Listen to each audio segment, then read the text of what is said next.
members of a doctor's family shot and killed in their home by a former NFL player. The NFL celebrates its legends on... Not every player gets a tribute reel. Take Philip Adams, his brain was fighting a war with CTE, and the big wigs sure didn't want to answer for it. Mayo Clinic folks'll tell you can't spot that brain rot till the body's cold. And oh, Jay, he was a king once, but the NFL washed their hands of him the second he passed.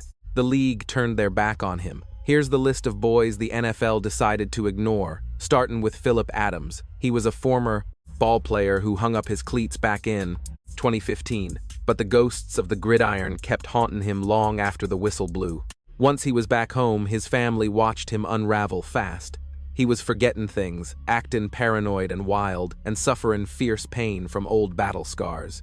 His kinfolk say Adams knocked on the NFL's door, begging for a medic, but got a door slammed in his face every time. Since he didn't retire before the 2014 cutoff, he couldn't get a dime from the concussion settlement, and his family said the mountain of paperwork and travel was just too much to climb.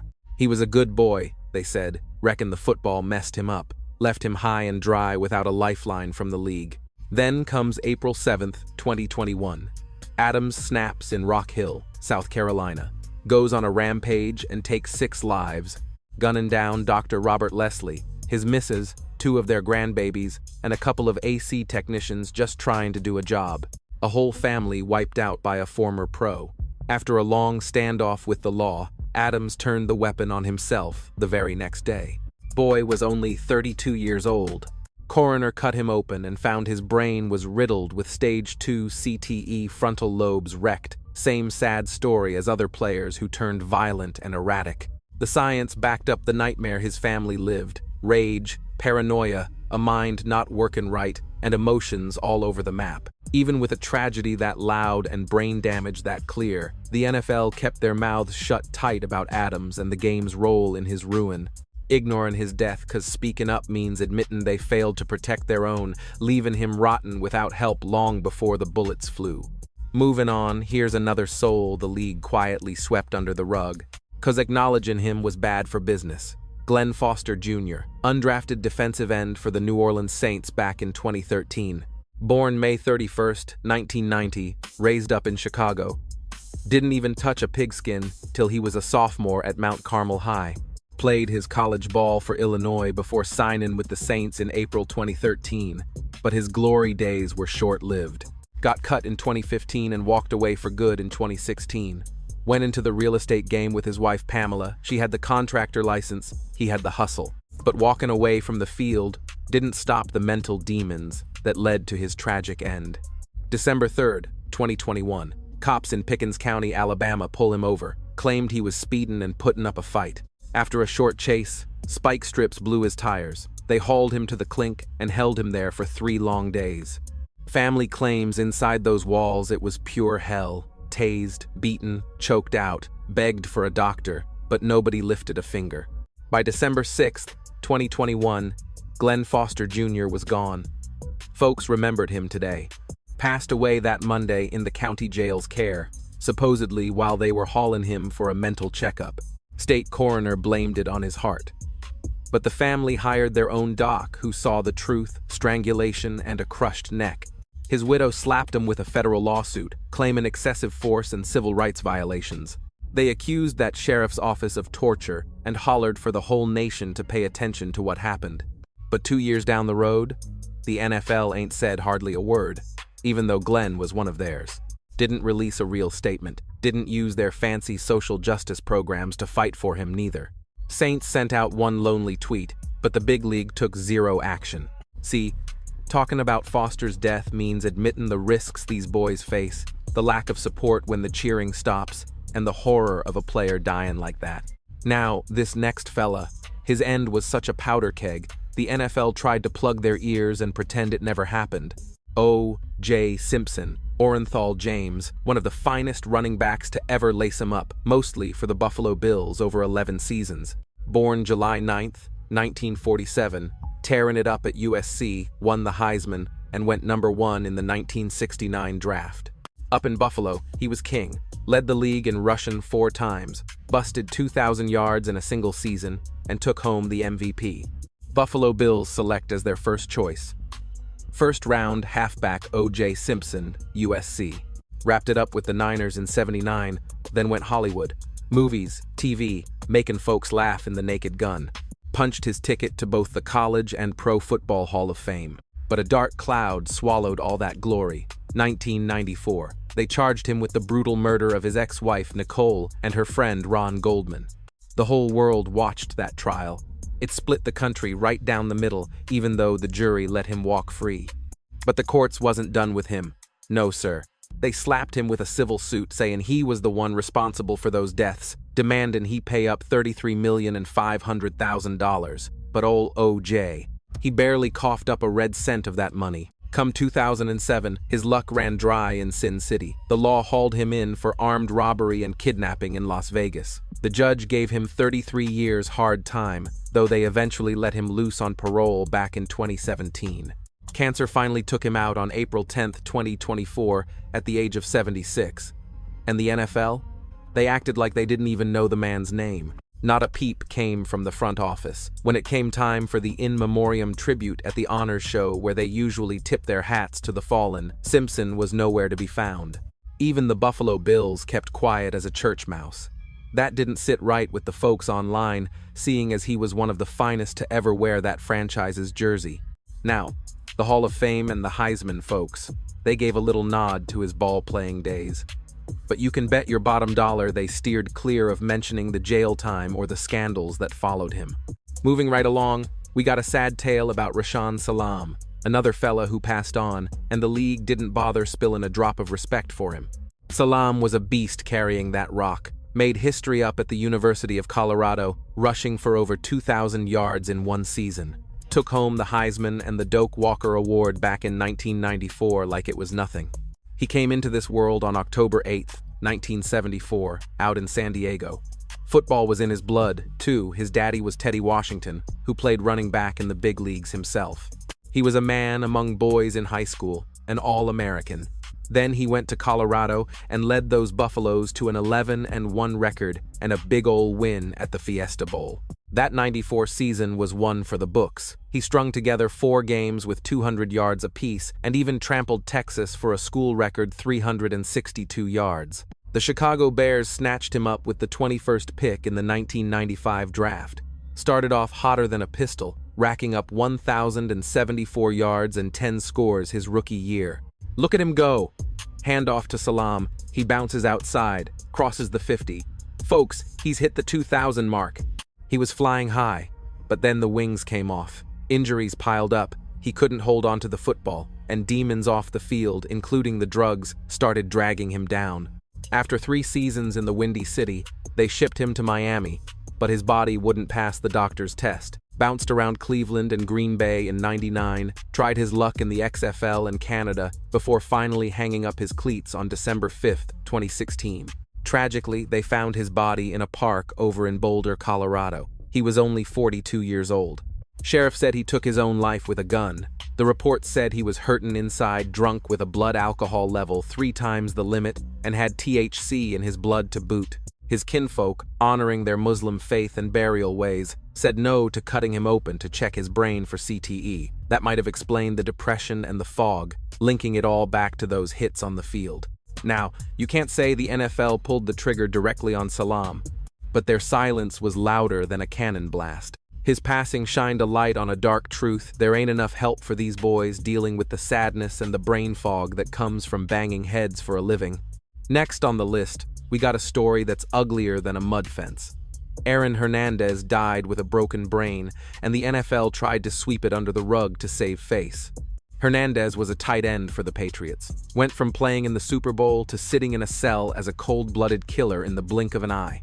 Born on November 6, 1989, he was a stud down at the University of Florida. Helped him win the BCS National Championship in 2009 and got himself named an All-American. The Pats took him in the 4th round of the 2010 draft. Him and Rob Gronkowski turned into a 2-headed monster, becoming the first pair to catch 5 touchdowns each in back-to-back years. Between the white lines, nobody could stop him. But outside the stadium, trouble stuck to him like burrs on a pant leg. In 2013, the law caught up with him for the killing of Odin Lloyd, a semi-pro baller dating his fiance's sister. New England cut him loose quicker than you can say scat, but that wasn't the end of it. By 2015, a jury found him guilty of murder in the first degree. Judge sent him away for life. No chance of ever seeing the sun as a free man again. While he was locked up, they tried to pin a double homicide from 2012 on him, but he beat that case. Didn't matter much 5 days after that verdict. On April 19, 2017, guards found him hanging by his bedsheets. The folks investigating said he'd been smoking that K2 stuff synthetic weed that messes with your head and makes you see things. About 30 hours after he passed, they found 3 notes next to his Bible, open to John 3:16. He'd even scrawled that verse right across his forehead. 1 note for his lawyer, 1 for his gal, and 1 for his little girl. The jailers said they didn't see it coming. He wasn't even on suicide watch. When Boston University got a look at his brain, the news was bad. He had a severe case of that chronic traumatic encephalopathy. Folks reckon the brain damage is what made him act so wild and impulsive. But the Patriots and the NFL? Not a word. Just goes to show they care more about their shiny image than the broken men who built it. Now, this next story is enough to bring a tear to a glass eye. A man who suffered for years because of this game. And when he finally died, the league acted like he didn't exist. I'm talking about Mike Webster. He was the rock of that Pittsburgh Steelers line back when they won 4 Super Bowls in the 70s. Most folks will tell you he was the greatest center to ever snap a football.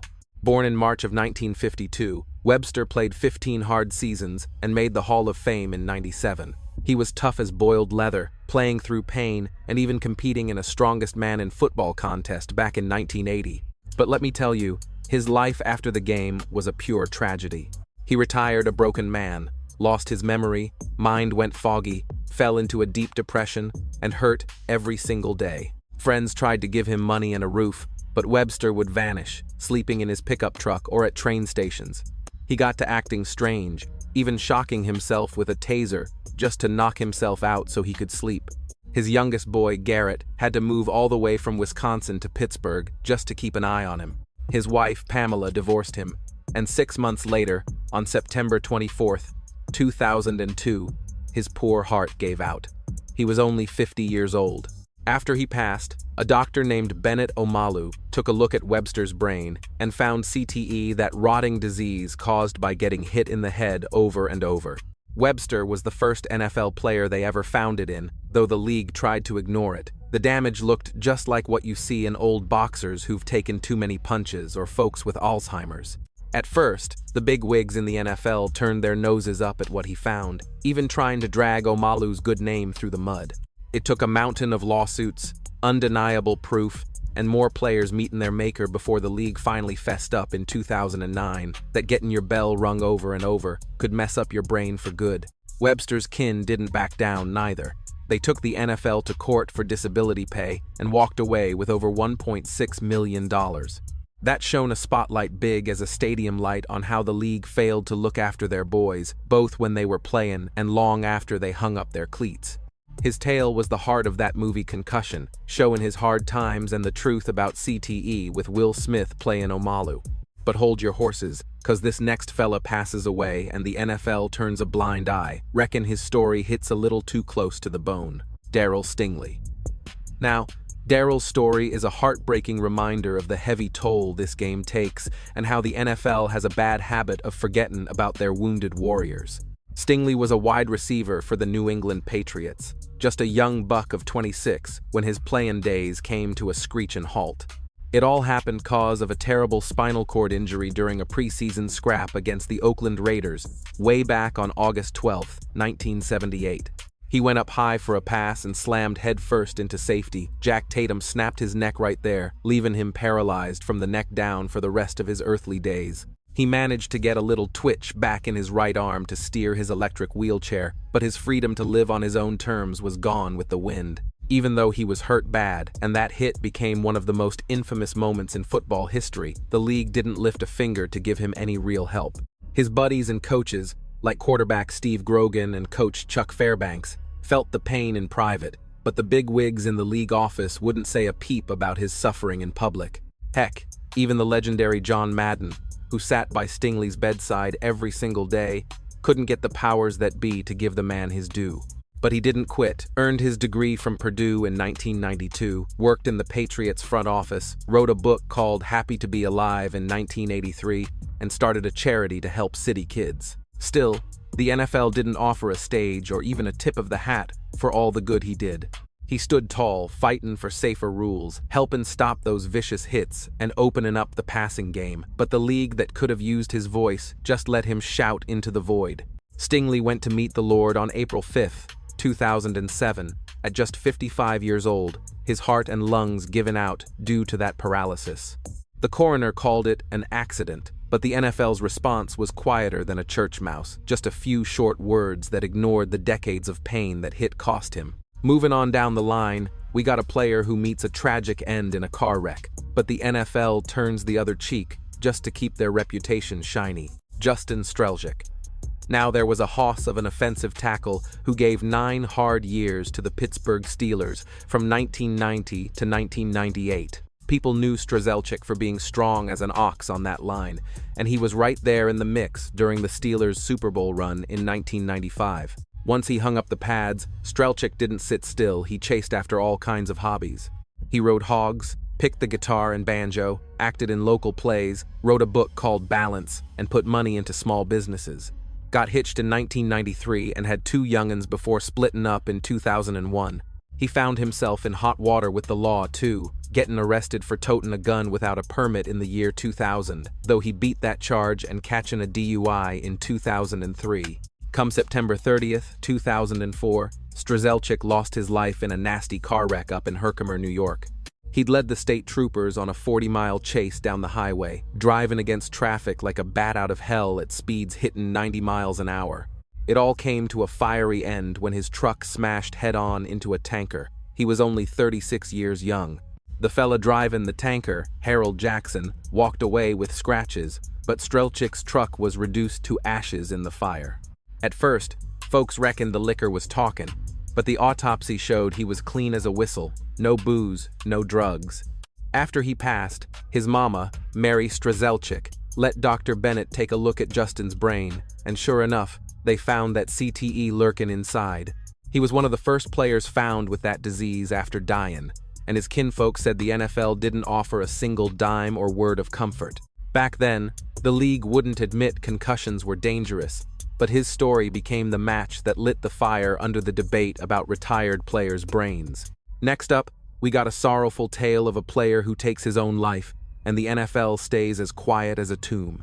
Ray Easterling. He was a tough safety who spent 8 seasons patrolling the field for the Atlanta Falcons. Picked up in the 9th round of the 1972 draft out of Richmond, Ray played free safety, strong safety, and returned a kick now and then. Over his time, he suited up for 83 games, snatched 13 interceptions, and jumped on 6 loose balls.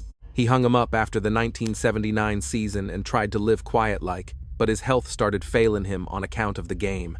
Come 2011, he joined a big federal lawsuit with Jim McMahon and others, calling out the league for how they handled head injuries. They wanted to make it a class action, pointing out that for decades, coaches told them to use their heads like battering rams, while the suits denied any link to health problems. Then, on April 19, 2012, the darkness overtook him, and Easterling ended his own life at 62. He was fighting demons like dementia, depression, and restless nights all tied back to the beaten. His head took on the gridiron. On July 27, 2012, the autopsy confirmed what folks suspected. Easterling had CTE eaten away at him. After he was gone, his widow, Mary Ann, swore she'd keep that lawsuit going and fight for a pot of money to help other players suffering from broken brains. His family made it clear they thought the NFL's response to Ray's passing was about as useful as a screen door on a submarine.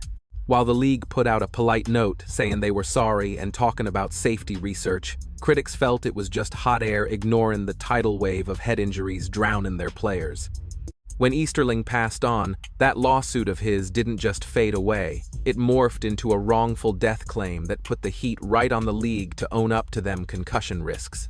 Between his situation and a mess of other big-name tragedies, folks started raising Cain, forcing the NFL to finally buckle down with tougher safety rules. head doctors for the boys, and changes to keep them noggins safe. Come 2013, the league ponied up a settlement worth $765 million, and later on, they blew the lid off that cap for old-timers suffering from serious head trauma. Now, hold your horses, cause this next part is a real crying shame. Another player falls to cancer, and the NFL's reaction was lower than a snake's belly in a wagon rut. We're talking about Ken Stabler, a true American gunslinger who slung the pigskin for 17 seasons, mostly wearing the silver and black for them Oakland Raiders. Folks called him Snake. He snatched a Super Bowl ring, was crowned the league's MVP back in 1974, and made the Pro Bowl roster 4 separate times. They didn't put him in the Hall of Fame until 2016, a full year after he was already in the ground. And Lord, off the field, the man was wilder than a Texas tornado. He had 3 wives and 3 daughters, but it was his grit, folks remember. He'd spin yarns about teammates pulling pistols, riding through camp on whiskey fumes, and keeping a bail bondsman on the payroll. Yet for all that ruckus, once he stepped between the white lines, he was cool as a cucumber, leading his boys with a steady hand and nerves of steel. Old Snake finally met his maker on July 8, 2015, when colon cancer took him down at the age of 69. After the funeral, those smart folks at Boston University found stage 3 CTE rattling round his skull, putting him on a list of at least 345 players found with that rot post-mortem. His kin gave his brain to science to help make sense of the violence. The notion that the NFL turned a blind eye to Stabler's passing comes from the fact that it took the powers that be an eternity to give the man his due respect. He could have been in the Hall since 1990, but they kept skipping him, putting him in come 2016, really stuck in the craw of his fans and buddies who knew he deserved that glory while he was breathing. To add insult to injury, them Hall rules said he couldn't even get his gold jacket or ring at the ceremony, which just made folks feel like they were shrinking a Giants' legacy down to nothing. Tell us what y'all reckon about that in the comments. And before you hit the dusty trail, smash that like button and hitch your wagon to NFL Facts so you don't miss the next story coming down the pike.